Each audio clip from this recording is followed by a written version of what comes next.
I do see coming into our studio right now that Florida Governor Ron DeSantis is speaking, giving the latest update on Idalia. It has now strengthened to a Category 1 hurricane. I want to play those comments for you now, live, raw, and unfiltered. County in the Panhandle and storm surge watches are also in effect in those areas. The National Hurricane Center advisory includes that if this storm hits at high tide, storm surge could reach 8 to 12 feet in some areas, and so that would be a life-threatening storm surge. I know all those areas are under evacuation notices in the low-lying and coastal areas. You run from the water and you hide from the wind. If you're there in that storm surge, you're putting your life in jeopardy when it gets to be that high. So if you are giving those orders, please heed those orders. You do not have to leave the state. You don't have to drive hundreds of miles. You have to get to higher ground in a safe structure. You can ride the storm out there, then go back to your home once the storm passes. There are evacuation orders for coastal and low-lying areas in 22 different counties along the Gulf Coast, as well as throughout North Florida. To make these evacuations easier on families, we have directed FDOT to waive tolls in Citrus, Hernando, Hillsborough Lake, Pasco, Pinellas, and Sumter counties, and that started at 0400 this morning. For those evacuating, Visit Florida has activated the emergency accommodation module with Expedia. So if you want to find a hotel, you can go to expedia.com/Florida. We are continue to coordinate with the power companies across the state. We had, as of this morning, over 25,000 linemen stationed, more on the way. So you will have most likely between 30 and 40,000 linemen when the storm hits will be in the state of Florida, and then they will immediately move to commence power restoration efforts. We've also been working with counties to make sure that they know that we have resources ready to deploy, and we want to be helpful to support their efforts. So we have received more than 450 active missions that we are coordinating. Every resource request we receive has either been filled or will be filled by the end of this morning. We do have 420,000 gallons of fuel staged and ready to deploy, and additional assets are expected over the next few days, and the gas stations that will be prioritized will be the ones along the heavy evacuation routes. We have 8 urban search and rescue teams activated and over 580 search and rescue personnel ready right now. We have delivered 431 pallets of water, 303 pallets of MREs, and over 1,200 tarps to communities that may be impacted. We've got many more gallons of water and a lot of MREs that are ready to be deployed as needed. There are over 20 shelters open, and additional 20 special needs shelters are mobilizing or on standby throughout the state of Florida. We have 5,500 National Guardsmen that have been activated. We have deployed 247 Starlinks with another 529 staged in Central Florida, and they will be deployed to impacted areas as the needs arise. 42 school districts have announced school closures over the next 2 days, along with 16 state colleges and 7 Florida universities. Our Florida Department of Transportation has more than 600 personnel, including over 220 cut and toss crew members, with more than 400 pieces of heavy equipment and trucks strategically placed across the state to prepare for cut and toss operations post-storm. And if you look at that track of where it's going now, you are going to see a lot of debris. There's a lot of trees along that track, and it is going to knock down trees, it's going to knock down power lines, and there's going to be a need to be able to clear a lot of the right-of-ways. Florida Department of Transportation has about 1,100 generators en route to impacted areas, and they're going to use that to get the traffic signals up and running as soon as possible when the storm passes. As wind becomes stronger later today and into the night, FDOT will be coordinating with FHP and local law enforcement to close bridges once the speeds reach in excess of 40 miles an hour. Road rangers will be concentrated along evacuation routes to help motorists. We have also called up 33 ambulance strike teams with over 200 ambulances that are ready to surge into any impacted area. We've also requested an additional 6 strike teams through our emergency management assistance compact with other states. So this storm is going to hit tomorrow morning. You will start certainly seeing effects of this in different parts of the state later on today. You still have time this morning to be able to make your final preparations. If you are in one of those areas that's in line for some of the major storm surge and you're told to evacuate, you have time to do that. But you got to do that now. You don't have to go hundreds of miles. You can go to a shelter in a different part of your county, go to a friend's house in an area that is not going to be susceptible to the storm surge, hotel. All these things are good to do, and you should do that and heed. This is going to be a major hurricane, likely a Category 3, and where it's scheduled to hit along this big bend, and we've not really had a hurricane strike this area for a long time. I think you got to go back to the 1800s before you would see a path like this. And so those coastal areas there, have not necessarily been through this before. And I think that being safe is the appropriate thing, and erring on the side of caution is the appropriate thing. We will, of course, be mindful of any changes in the path of this storm. I think everybody on that Gulf Coast from Tampa Bay up until Northwest Florida must remain vigilant. They have nudged the track a little bit further west over the last 24 hours. I mean, we were looking at potentially Levy County, I think yesterday and today. Now we're looking more at a Taylor County. There's some models that say it may go even further west. So places like Tallahassee, where we are today, certainly you could end up having it hit Tallahassee directly in some of the surrounding areas. So everyone just remain vigilant, continue to watch and listen to the local orders that you receive from your local emergency management personnel. I want to thank everybody. We've been in contact with people from most of these counties over the last few days. Everybody's working hard. Everybody understands that that this is a significant event, and they're remaining calm, cool, and collected. But they're executing, and that's what we need to continue to do. I want to thank everybody here at the state of Florida for working hard. They've been working now round the clock and getting the resources where they need to be as those requests come in. And of course, once the storm passes, we're going to immediately go to commence any type of rescue operations, and of course the power restoration will be a big priority. Go to floridadisaster.org/get-a-plan if you have any questions. Again, you still have some time this morning and into the early afternoon, but as we get throughout this day, you are going to start to see rain and wind pick up, particularly the further south you are in the state of Florida. And by the time we get to the end of tonight, you're gonna see some nasty weather. So just be warned about that, and do what you need to do right now to be able to keep yourself and your family safe. Okay, we're going to hear from Kevin Guthrie, Division of Emergency Management. Good morning, everyone. Thank you, Governor, again for your continued support and leadership. As of this morning, Idalia was upgraded to a Category 1 hurricane and is expected to continue to strengthen as it makes its way through the Gulf of Mexico. The storm is going to be here very soon. By this time tomorrow morning, we will pretty much lock down the EOC, and we will be working through those issues. The state is working overtime to fulfill requests made by counties in the path of the storm. To date, we have filled 400, or we are actively working 461 missions. We have closed 72 missions for a total of 552 missions.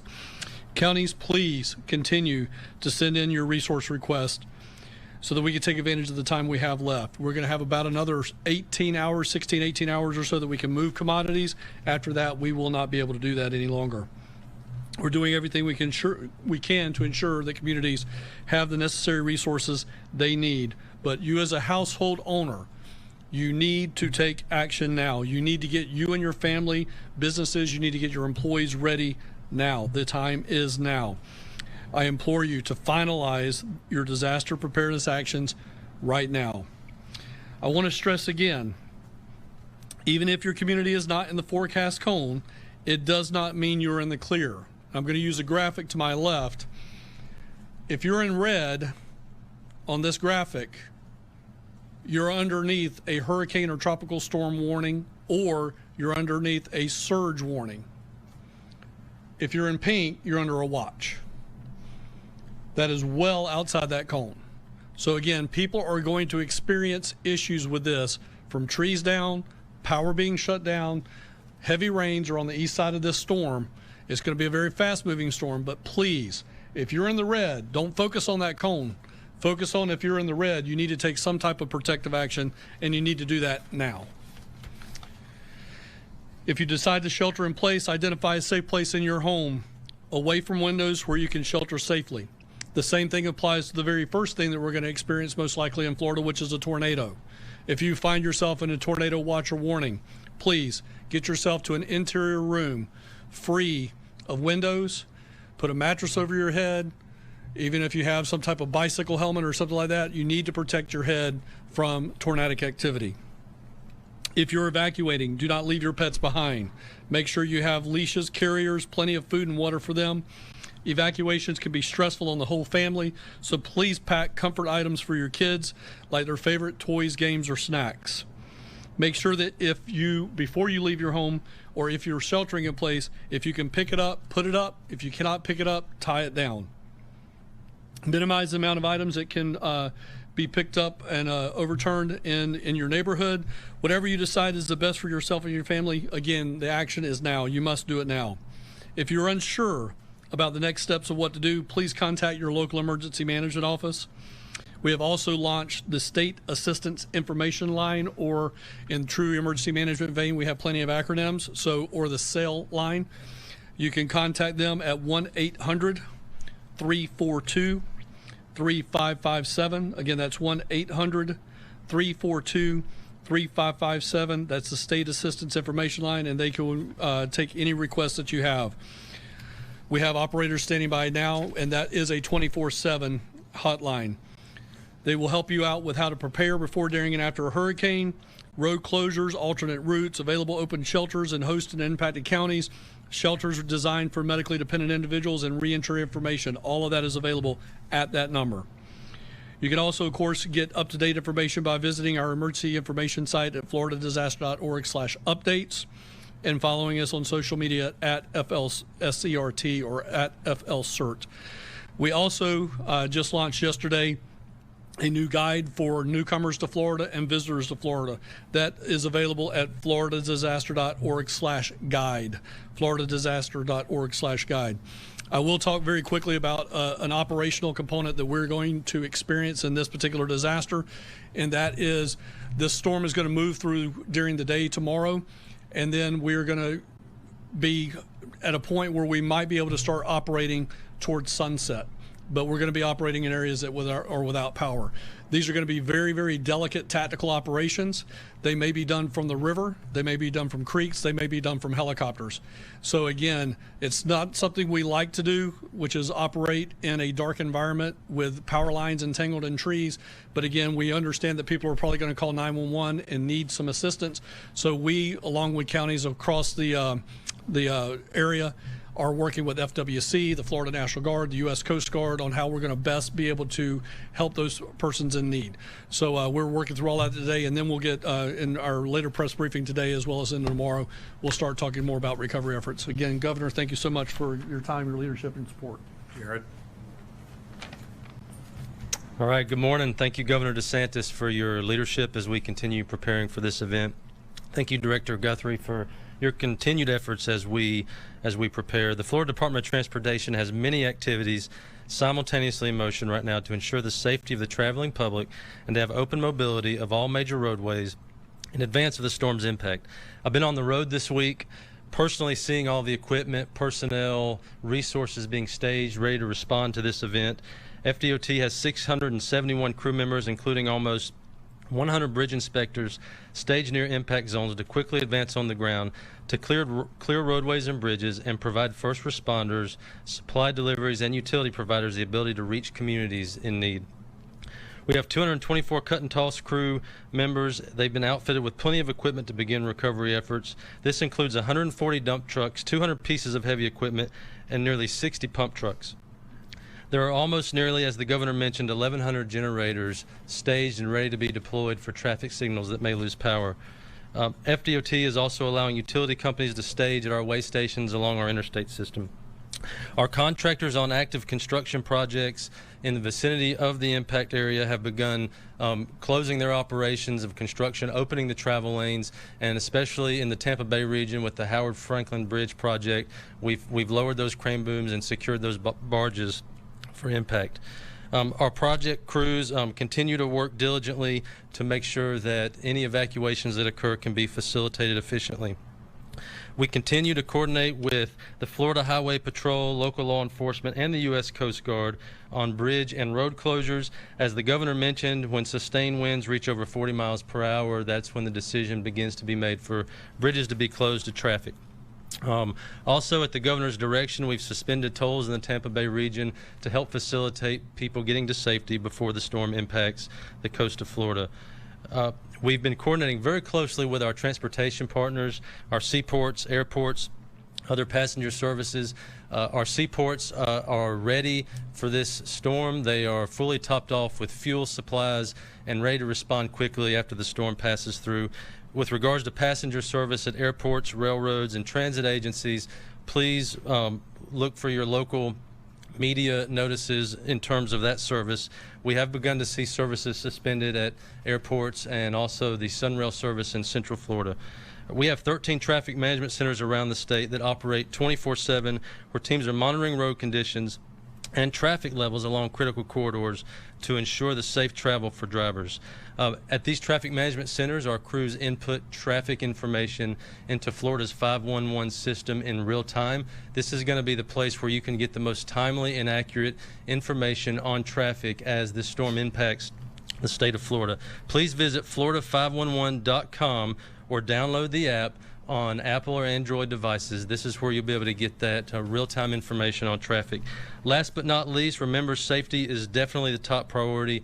As you get your family and yourself to safety, please remember, we want to see you get where you're going safely. Please keep that in mind, and thank you, Governor, for your leadership. Okay, so we have short amount of time here. I'd just urge everybody to take the appropriate precautions. You still have time to do what you need to do, but we are going to be faced with a major hurricane hitting the state of Florida within the next 24 to 36 hours. So be ready for that, and just know, if you're in the path of this storm or even outside the cone, there's a good chance you're going to lose power. There's going to be a lot of people working to restore that, but just be prepared for that to happen, and make sure you're doing what you need to do for yourself and your family. Okay, any questions? Yeah, contingency plans for Tallahassee? Closings that Secretary Perdue mentioned, any idea as to when in the Tampa Bay area that 40-mile-per-hour winds might reach and those two might coincide? I don't know if you've spoken to your briefings. What do you think on 40? I mean, it'll be tonight probably, right? Yeah, tonight. Yeah, I would say sometime tonight. I think you're late tonight, early tomorrow morning. You should probably see winds of that. Now, this track, they've moved it a little further west, and so obviously there's still going to be impacts in Tampa Bay, but every notch west, it's a little less impact to Tampa. So some of the models had it going even further west into Tallahassee. NHC has not been willing to go that far, and some of these models have been very bad, to be honest with you, if you look at past storms. But there is some people that think it's going to go even further west than that, and so that's why we say certainly Tallahassee, those areas, you're not out of the woods. Yeah. Do you have any contingency plans for state government to continue operating if Tallahassee is devastated? So we're going to do so basically what the state government has traditionally done is when Leon County does a closure, then the state closes their office buildings. Now people will still be working from home or what they need, and the essential personnel that are here. So everything will continue, but in terms of routine state government work, they will be home on Wednesday.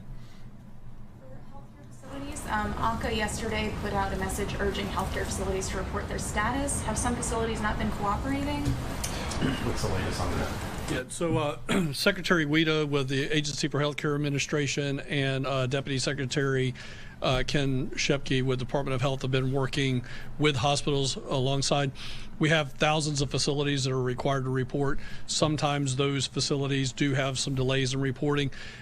This is one of those things that, just like with any other type of bureaucratic system, we're encouraging them to update today. Don't procrastinate. I think their normal updates are maybe once a week. So again, it's just don't wait to the end of the week when your normal reporting time is. We need you to be in a daily status reporting update now. So that's what the focus was yesterday, of getting real-time stats and keeping that evergreen. So, Governor or Director, this storm's going to hit some of the poorest parts of the state. Hamilton County, Levy County, and whatnot. I don't know if, like Michael, if you have talked with FEMA about getting expedited funding so that the reimbursement angle isn't there for those counties that are only bringing in $3 million in ad revenue. Yeah. So the governor under his leadership with the hurricane, actually we'll go all the way back to Michael or Eric. He'd been on the job one day when he authorized expedited funding, which the previous administration did not do. So with 2 days left, we did a lot of expedited projects to FEMA for Hurricane Michael. We did expedited projects for Hurricane Ian, and we are now in the process. I got people on the floor right now doing expedited projects for FEMA. Robert is the acting administrator for FEMA Region 4. He is aware of that. His team is here. They know that we're going to be asking for several expedited projects from the state level. We're going to encourage counties to do the same.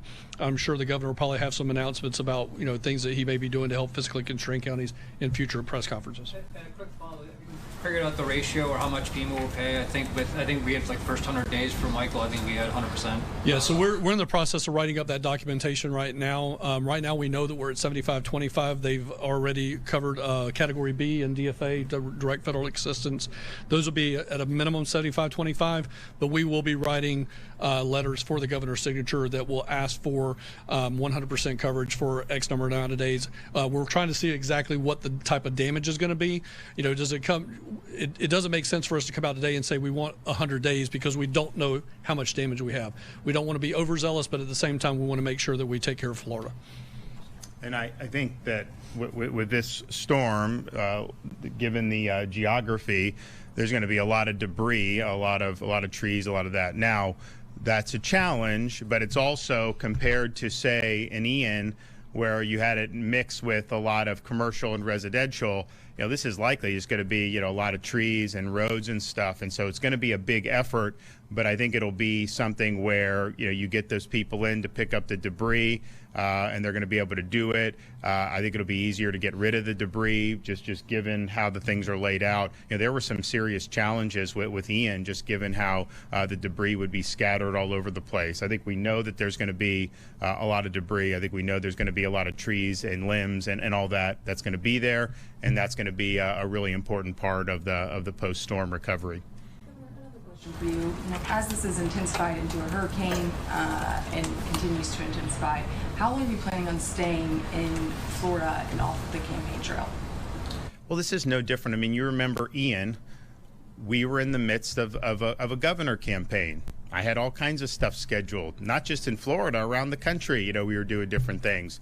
And, you do what you need to do. I mean, and so that's what we're doing. So it's going to be no different than what we did during Hurricane Ian. I'm hoping that this storm is not as catastrophic as Hurricane Ian was, but we're gonna do do what we need to do, because it's just something that's important. But it's no different than what we've done in past iterations of all this stuff.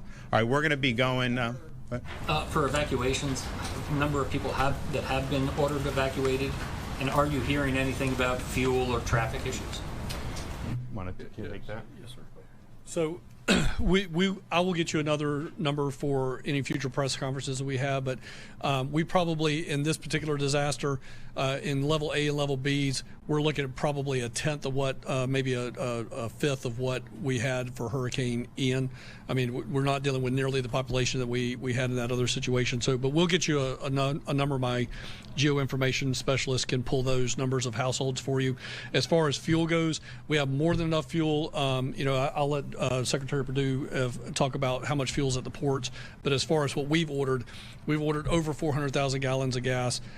We have more than enough fuel to backfill any issues that we have going on right now. But if you don't mind, Governor, I'll let Secretary Perdue talk about the ports.